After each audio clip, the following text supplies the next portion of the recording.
If we shrink the shame around PTSD, we can actually get it to shrink in itself, where we aren't controlled by it. I deployed in 2003, came home, had some injuries, and then I got out in 2005. And I used drugs and alcohol to self-medicate to kind of ease that transition, which was not a healthy situation, which ultimately led me to 2008 when I attempted suicide.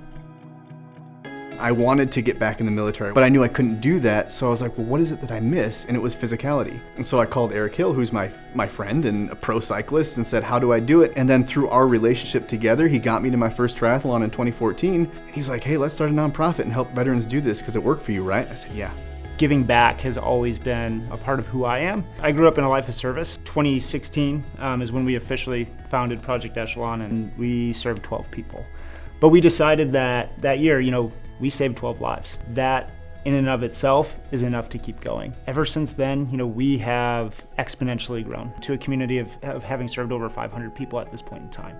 And they feel connected to both worlds, right? Their prior service and to this new community. In racing, the echelon is this tactic that we employ where there's a crosswind, it's really hard, so the front rider is going to take the brunt of that. The rest of the riders are going to hide behind that to kind of recover. And when he's weak at the front, he goes to the back and a fresh rider is leading the charge. And so what a beautiful metaphor for what we wanted to do for veterans through endurance sport. When I'm strong, I'm going to serve you. And there's going to come a time when I'm weak and I need you to serve me. It puts you in a place of vulnerability with others. It's just what keeps them grounded. It's what gives them an opportunity to work some of their issues out. This is validation that what you do matters and is only going to make us work harder to serve more people, not because we want more awards, but because we know it's making a difference.